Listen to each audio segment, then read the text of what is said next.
Good morning everyone. आज की इस वीडियो में दोस्तों हम लोग इक्वेशन ऑफ कंटिन्यूटी के बारे में बात करेंगे। तो दोस्तों ये इक्वेशन ऑफ कंटिन्यूटी स्टडी करते वक्त एक एज्यूमशन आपको यहाँ पर करना होगा। वो एज्यूमशन क्या है कि फ्लूइड जो है वो आइडियल है। ठीक है, ओके, ये एज्यूमशन आपको करना होगा। आइडियल फ्लूइड का मतलब क्या होता है कि दोस्तों आइडियल फ्लूइड जो होता है उसका मतलब क्या होता है कि इसका जो फ्लो है वो स्टेडी होता है। ठीक है, आइडियल फ्लूइड का मतलब क्या है कि इसका जो फ्लो है दोस्तों, ये फ्लो क्या होता है, स्टेडी होता है। स्टेडी मतलब क्या कि लैमिनार फ्लो होता है, या फिर आप बोल सकते हो दोस्तों यहाँ पर ये स्ट्रीमलाइन फ्लो होता है। और आइडियल फ्लूइड का मतलब क्या है, दूसरा मतलब क्या है कि इसकी जो डेंसिटी है वो कांस्टेंट रहती है, हमेशा ध्यान में रखिए। ठीक है, ओके। तो ये इक्वेशन ऑफ कंटिन्यूटी स्टडी करते वक्त दोस्तों हम लोग यहाँ पर एज्यूम करेंगे कि फ्लूइड जो है वो आइडियल है। अब दोस्तों ये कंटिन्यूटी इक्वेशन को समझने के लिए देखिए यहाँ पर एक मैं पाइप बनाता हूँ। ये कुछ इस तरीके की पाइप है, मान लेते हैं, ओके। इसका क्रॉस सेक्शनल एरिया ऐसा कम होते जा रहा है। तो दोस्तों इस पॉइंट पर मान लेते हैं ये जो सेक्शन है, यहाँ पर अगर पाइप आप कट करोगे तो मान लेते हैं वहाँ का जो क्रॉस सेक्शनल एरिया है वो A1 है। ठीक है, क्रॉस सेक्शनल एरिया मतलब 3 डायमेंशन में दिखाता हूँ मैं आपको। ये पाइप है मान लेते हैं, ठीक है, ये कुछ इस तरीके की पाइप है। ठीक है, और हमने यहाँ पर देखिए इसको यहाँ पर कट किया मान लेते हैं। तो यहाँ पर आपको जो ये वाला एरिया मिलेगा ना, ये क्रॉस सेक्शनल एरिया बोलते हैं इसको। कट करने के बाद जो एरिया मिलता है उसको क्रॉस सेक्शनल एरिया बोलते हैं। तो यहाँ का जो क्रॉस सेक्शनल एरिया है मान लेते हैं वो A1 है। ठीक है, यहाँ पर ऐसे दिखाता हूँ मैं। ये क्रॉस सेक्शनल एरिया जो है मान लेते हैं A1 है, और मान लेते हैं इस पॉइंट पर जो क्रॉस सेक्शनल एरिया है उसका ये A2 है। ठीक है, इस पॉइंट पर जो क्रॉस सेक्शनल एरिया है मान लेते हैं वो A2 है। ठीक है, और दोस्तों इसके अंदर से जो आइडियल फ्लूइड बह रहा है, ठीक है, ये जो आइडियल फ्लूइड इसके अंदर से बह रहा है मान लेते हैं ये फर्स्ट पॉइंट पर, इस पॉइंट पर उसकी वेलोसिटी है मान लेते हैं V1, और इस पॉइंट पर जाते जाते उसकी जो वेलोसिटी है वो हो रही है मान लेते हैं V2। तो ये equation of continuity simple language में क्या है दोस्तों, ये एरिया इंटू वेलोसिटी, ये A1 इंटू V1 ये हमेशा A2 इंटू V2 के बराबर रहेगा। मतलब ये A इंटू V का जो प्रोडक्ट है, एरिया इंटू वेलोसिटी का प्रोडक्ट, ये हमेशा कांस्टेंट रहेगा। ठीक है, यही है दोस्तों कंटिन्यूटी इक्वेशन। तो इसको दोस्तों आप कंटिन्यूटी इक्वेशन बोल सकते हो। इसको आप यहाँ पर देखिए कंटिन्यूटी इक्वेशन बोल सकते हो। अब दोस्तों ये एरिया इंटू वेलोसिटी का मतलब क्या है, एरिया इंटू वेलोसिटी का मतलब है वॉल्यूम फ्लो रेट। इसको बोलते हैं दोस्तों volume flow rate. Volume flow rate मतलब वॉल्यूम, कितना वॉल्यूम फ्लो हो रहा है पर यूनिट टाइम, इसको बोलते हैं वॉल्यूम फ्लो रेट। और ये जो एरिया इंटू वेलोसिटी है इसी को वॉल्यूम फ्लो रेट बोला जाता है। तो वॉल्यूम फ्लो रेट कैसे हुआ दोस्तों, देखिए एरिया, इसका यूनिट देखते हैं। तो एरिया का यूनिट क्या होता है, मीटर स्क्वायर, और वेलोसिटी का यूनिट क्या होता है, मीटर पर सेकंड। ठीक है, तो ये मीटर स्क्वायर इंटू मीटर क्या हो जाएगा, मीटर क्यूब पर सेकंड। और मीटर क्यूब किसका यूनिट है, मीटर क्यूब यूनिट है वॉल्यूम का, और सेकंड टाइम का। तो ये वॉल्यूम पर सेकंड मतलब वॉल्यूम फ्लो रेट है ये। ठीक है, तो अब दोस्तों हम लोग यहाँ पर देखेंगे ये जो कंटिन्यूटी इक्वेशन है A1V1 is equal to A2 V2, इसका हम लोग यहाँ पर प्रूफ देखेंगे। ठीक है, कंटिन्यूटी इक्वेशन का मतलब सिर्फ A1V1 is equal to A2 V2 नहीं है। आगे किसी भी सेक्शन पे मान लेते हैं, आपने यहाँ पर एक सेक्शन कंसिडर किया, मान लेते हैं आपने यहाँ पर एक सेक्शन कंसिडर किया जिसका क्रॉस सेक्शनल एरिया A3 है, और उस पॉइंट की जो वेलोसिटी है मान लेते हैं वो V3 है। ठीक है, तो यहाँ पर ये जो A3 V3 होगा ये A1V1 A2 V2 के बराबर होगा। इसी को कंटिन्यूटी इक्वेशन बोलते हैं। मतलब हमेशा दोस्तों अगर ये आइडियल फ्लूइड है तो हमेशा उस फ्लो में क्या होगा कि ये जो एरिया इंटू वेलोसिटी है इसका प्रोडक्ट हर एक पॉइंट पर कांस्टेंट रहने वाला है। तो अब दोस्तों हम लोग यहाँ पर ये जो कंटिन्यूटी इक्वेशन है इसके प्रूफ के बारे में बात करेंगे। ठीक है, देखते हैं इसका प्रूफ। तो दोस्तों ये जो कंटिन्यूटी इक्वेशन है A1V1 is equal to A2 V2, इस कंटिन्यूटी इक्वेशन को प्रूव करने के लिए मैंने यहाँ पर एक डायग्राम बनाई है। ठीक है, तो अब दोस्तों हम लोग यहाँ पर मान लेते हैं ये पॉइंट नंबर 1 है और ये पॉइंट नंबर 2 है। ठीक है, और इस पॉइंट का क्रॉस सेक्शनल एरिया मान लेते हैं A1 है, और इस पॉइंट का क्रॉस सेक्शनल एरिया मान लेते हैं A2। ठीक है, और इस पॉइंट पर जो फ्लूइड की वेलोसिटी होगी वो V1 मानते हैं, और इस पॉइंट पर जो फ्लूइड की वेलोसिटी होगी वो V2 मानते हैं। तो यहाँ पर A1V1 is equal to A2 V2, ये हमें यहाँ पर प्रूव करना है। तो इस इक्वेशन को प्रूव करने के लिए दोस्तों हम लोग यहाँ पर law of conservation of mass, ये वाला कंसेप्ट यूज़ करेंगे। तो दोस्तों ये law of conservation of mass हमें क्या इन्फॉर्मेशन देता है, देखिए। तो ये law of conservation of mass क्या है, अगर किसी पाइप के अंदर से फ्लूइड फ्लो कर रहा है दोस्तों, तो किसी भी एक पर्टिकुलर टाइम में, कोई भी एक पर्टिकुलर टाइम ले लो, 3 सेकेंड 5 सेकेंड, ठीक है, उस पर्टिकुलर टाइम में ये मास फ्लोइंग थ्रू A1, मतलब ये जो एरिया है, ये एरिया में से जितना मास फ्लो होगा उतना मास A2 एरिया में से फ्लो होगा। ठीक है, ये कम ज़्यादा नहीं होगा।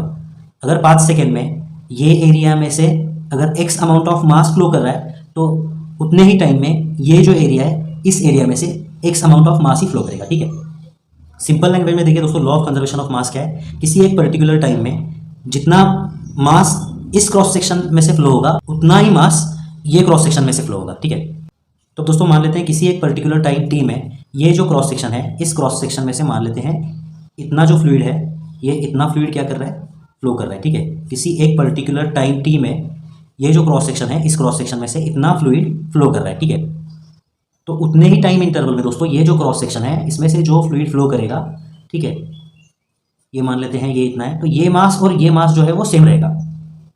अब जैसे कि दोस्तों देखिए यहाँ पर मास के लिए क्या इक्वेशन, मास मतलब क्या होता है, मास डिवाइडेड बाय वॉल्यूम क्या होता है दोस्तों, डेंसिटी। ठीक है, ओके। तो यहाँ पर दोस्तों मास के लिए क्या इक्वेशन बनेगा, डेंसिटी इंटू वॉल्यूम। ठीक है, तो यहाँ पर हम लोग मास के लिए क्या इक्वेशन बनाएंगे, density into what, density into volume. कौन सा वॉल्यूम, यहाँ का वॉल्यूम, वॉल्यूम 1। ठीक है, ये वॉल्यूम, ओके। और यहाँ पर दोस्तों देखिए इस मास के लिए क्या इक्वेशन बनेगा, सेम डेंसिटी इंटू क्या, वॉल्यूम 2, यहाँ का वॉल्यूम।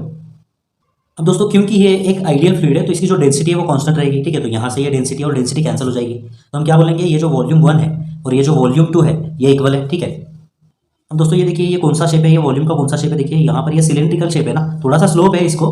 ठीक है, थोड़ा सा टेपर है, टेपर को हम अवॉइड करते हैं। ठीक है, और एज्यूम करते हैं ये जो डिस्टेंस है x है और ये जो डिस्टेंस है मान लेते हैं y है। ठीक है, तो ये जो वॉल्यूम 1 है इसके लिए क्या इक्वेशन बनेगा दोस्तों, ये एरिया A1 इंटू ये x1, सिलेंडर का एरिया, सिलेंडर का वॉल्यूम क्या होता है, ये एरिया इंटू ये हाइट होता है ना। ठीक है, ओके। तो यहाँ पर एज्यूम करते हैं ये एरिया है A1 और ये हाइट x है। ठीक है, तो यहाँ पे ये वॉल्यूम 1 के लिए क्या इक्वेशन बनेगा दोस्तों, area A1 into height x is equal to, इसका वॉल्यूम क्या होगा दोस्तों, ये area A2 into height y।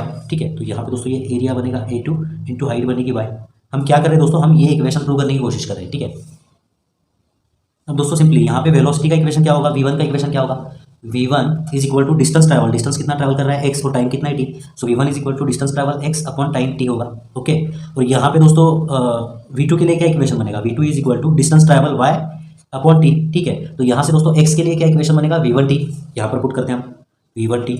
Okay, और y के लिए क्या इक्वेशन बनेगा दोस्तों, v2t। ठीक है, तो यहाँ पर y के लिए हम लोग v2t रखेंगे। ठीक है, और ये a1 जो है उसको वैसे रखेंगे, a2 जो है उसको वैसे रखेंगे। ठीक है, अब सिंपली दोस्तों t और t जो है वो कैंसिल आउट हो जाएगा और हमें क्या मिलेगा, a1 v1 is equal to a2 v2।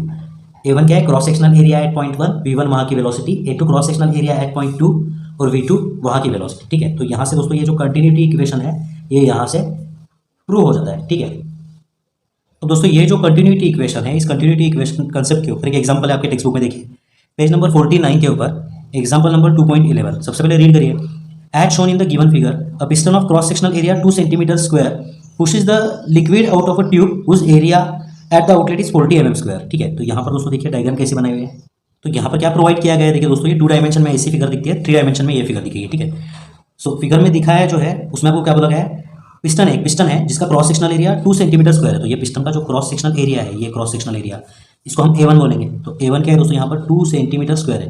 2 centimetre square का मीटर स्क्वायर में कैसे कन्वर्ट करेंगे, 2 इंटू 10 क्या होता है दोस्तों, सेंटीमीटर का मीटर में कन्वर्ट करने के लिए हम -2 से मल्टीप्लाई करते हैं। तो यहाँ पे दोस्तों स्क्वायर है ना, ठीक है, तो हम इसके स्क्वायर से मल्टीप्लाई करेंगे।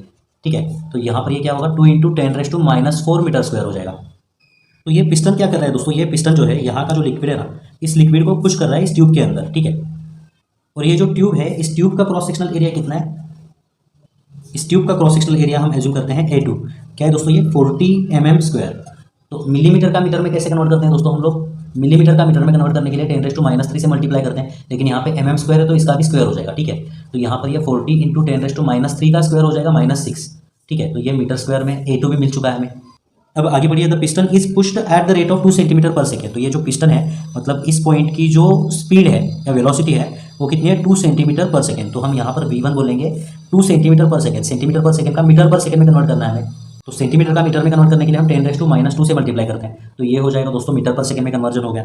अब क्या फाइंड आउट करना है, determine the speed at which the fluid leaves the tube. तो दोस्तों ये जो ट्यूब है, इस ट्यूब में से फ्लो होने वाली जो फ्लूइड है इसकी वेलोसिटी यहाँ पर हमें फाइंड आउट करना है, मतलब हमें यहाँ पर V2 फाइंड आउट करना है। ठीक है, तो इसको एक पाइप एज्यूम करिए दोस्तों, ये क्रॉस सेक्शनल एरिया एज्यूम करिए A1, यहाँ की वेलोसिटी V1, ये क्रॉस सेक्शनल एरिया एज्यूम करिए A2 और यहाँ की वेलोसिटी V2। ठीक है, तो यहाँ पर आप कंटिन्यूटी इक्वेशन यूज कर सकते हो। कंटिन्यूटी इक्वेशन क्या है, A1 V1 is equal to A2 V2। ठीक है, सिंपली यहाँ पर दोस्तों वैल्यूज पुट करने हैं आपको और V2 फाइंड आउट करना है। A1 की वैल्यू कितनी है, 2 इंटू 10⁻⁴।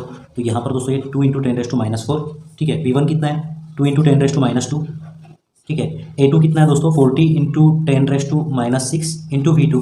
और हमें जो है दोस्तों यहाँ पर V2 पता करना है, और V2 का जो फाइनल आंसर है, आप कैलकुलेशन करने के बाद जो आंसर होगा वो होगा 0.1 मीटर पर सेकेंड। ठीक है, तो ये होगा दोस्तों फाइनल आंसर। ओके, तो बहुत ही आसान क्वेश्चन था दोस्तों। तो दोस्तों इसी कंटिन्यूटी इक्वेशन के कंसेप्ट के ऊपर पेज नंबर 55 के ऊपर एग्जाम्पल नंबर देखिए, यहाँ पर 15 सॉल्व करना है हमें। ठीक है, तो सबसे पहले दोस्तों रीड करिए एग्जाम्पल क्या है, देखिए the speed of water is 2 metre per second through a pipe of internal diameter 10 centimetre. तो एक पाइप है दोस्तों जिसका इंटरनल डायमीटर जो है, यहाँ का जो डायमीटर है वो कितना है, 10 सेंटीमीटर है। 10 सेंटीमीटर मतलब क्या, 10 इंटू 10⁻² मीटर। ठीक है, और यहाँ पे जो फ्लूइड फ्लो कर रहा है दोस्तों उसकी जो वेलोसिटी है वो मान लेते हैं, ये पॉइंट की मान लेते हैं, वेलोसिटी कितनी है v1 2 मीटर पर सेकेंड है। अब आगे पढ़िए दोस्तों, what should be the internal diameter of nozzle of the pipe if the speed of water at nozzle is 4 metre per second. Nozzle मतलब क्या होता है दोस्तों, एक ऐसा पार्ट होता है जिसका क्रॉस सेक्शनल एरिया रिड्यूस हुआ होता है, ठीक है। तो ये जो नोजल है, इस नोजल का ये जो रिड्यूस हुआ डायमीटर है, ठीक है, ओके। तो ये आपको क्या करना है, यहाँ का जो डायमीटर है वो आपको पता करना है, ठीक है। तो इस पॉइंट का देखिए आपको क्या करना है, यहाँ का आपको डायमीटर पता करना है, d2 पता करना है, d1 आपको यहाँ का प्रोवाइड किया गया है। और ये जो फ्लूइड है इसकी इस पॉइंट की जो वेलोसिटी है उसको v2 एज्यूम करेंगे, तो v2 की वैल्यू जो है वो 4 मीटर पर सेकेंड है, ठीक है। तो अगर इस सेक्शन को आप सेक्शन नंबर 1 और इस सेक्शन को दोस्तों आप सेक्शन नंबर 2 बोलेंगे, ठीक है। तो यहाँ पे आप कंटिन्यूटी इक्वेशन का यूज कर सकते हो। कंटिन्यूटी इक्वेशन आपको क्या बोलता है कि यहाँ का जो एरिया है a1 और यहाँ की जो वेलोसिटी है v1, तो ये जो a1 v1 है वो किसके बराबर होगी, यहाँ का जो एरिया है a2 और यहाँ की जो वेलोसिटी है v2 उसके बराबर, ठीक है। दोस्तों यहाँ का एरिया तो हमें प्रोवाइड नहीं किया गया है, यहाँ का डायमीटर प्रोवाइड किया गया है, ठीक है। और ये सर्कुलर शेप होता है, तो सर्कल का अगर डायमीटर आपको पता है दोस्तों तो उसका एरिया कैसे निकालते हैं, एरिया का फॉर्मूला होता है π/4d²। और अगर सर्कल का आपको रेडियस पता है तो πr² हम लोग यूज़ करते हैं, लेकिन क्योंकि यहाँ पर डायमीटर पता है तो एरिया का ये फॉर्मूला हम लोग यूज़ करेंगे। तो by continuity equation a1 v1 is equal to a2 v2 होगा, ठीक है। तो यहाँ का जो एरिया वो क्या होगा दोस्तों π/4d1² और यहाँ की जो वेलोसिटी है वो होगी v1 इज इक्वल टू यहाँ का एरिया क्या होगा π/4d2², ओके। और यहाँ की जो वेलोसिटी है वो होगी दोस्तों v2, ठीक है। अब यहाँ से दोस्तों ये π/4 और π/4 कैंसिल आउट हो जाएगा और आपको क्या मिलेगा, देखिए v1 into d1² is equal to v2 into d2², ठीक है। दोस्तों क्योंकि आपको यहाँ पर d2 पता करना है तो सिंपली आपको यहाँ पर वैल्यूज़ को पुट करना होगा।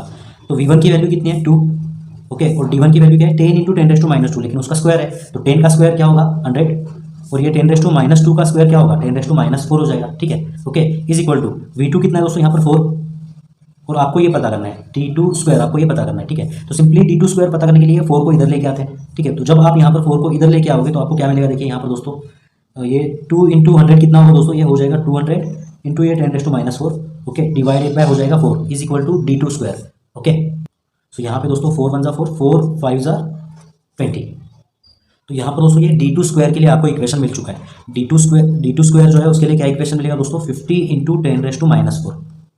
अब दोस्तों d2 फाइंड आउट करने के लिए आपको क्या करना होगा, दोनों साइड का स्क्वायर रूट लेना होगा, ठीक है। तो d2 क्या होगा दोस्तों यहाँ पर 50 का स्क्वायर रूट लेना होगा और ये 10⁻4 का स्क्वायर रूट। 10⁻4 का स्क्वायर रूट मतलब क्या, किसी भी चीज़ का स्क्वायर रूट मतलब क्या, (1/2), ठीक है। तो अगर 10⁻4 है तो ये कौन से फॉर्म में दोस्तों a⁻n के फॉर्म में, तो इसका आंसर क्या होगा a⁻m इंटू n, ठीक है। तो a⁻m इंटू n मतलब क्या 10⁻4 इंटू 1/2। 10⁻4 इंटू 1/2 क्या होता है 10⁻2 होगा ये, मतलब 10⁻4 का जो स्क्वायर रूट है वो होता है 10⁻2। अब दोस्तों ये जो 50 है इसका स्क्वायर रूट कैसे निकालोगे, इसका स्क्वायर रूट निकालने के लिए आप लॉग टेबल का यूज़ कर सकते हो, ठीक है। तो लॉग टेबल में देखिए ये जो है स्क्वायर रूट 10 से लेकर 100 तक आपको यहाँ पर मिल जाएंगे, ठीक है। और 50 का स्क्वायर रूट यहाँ पर है कितना है दोस्तों 7.071। तो यहाँ पर दोस्तों ये जो 50 का स्क्वायर रूट है वो आपको यहाँ पर मिल चुका है 7.071 इंटू 10⁻²। तो यहाँ का जो डायमीटर है दोस्तों, ये नोजल का डायमीटर ये आपको यहाँ पर मिल चुका है, ठीक है। और इसका यूनिट क्या होगा, इसका यूनिट होगा मीटर। तो ये होगा दोस्तों आपका यहाँ पर फाइनल आंसर।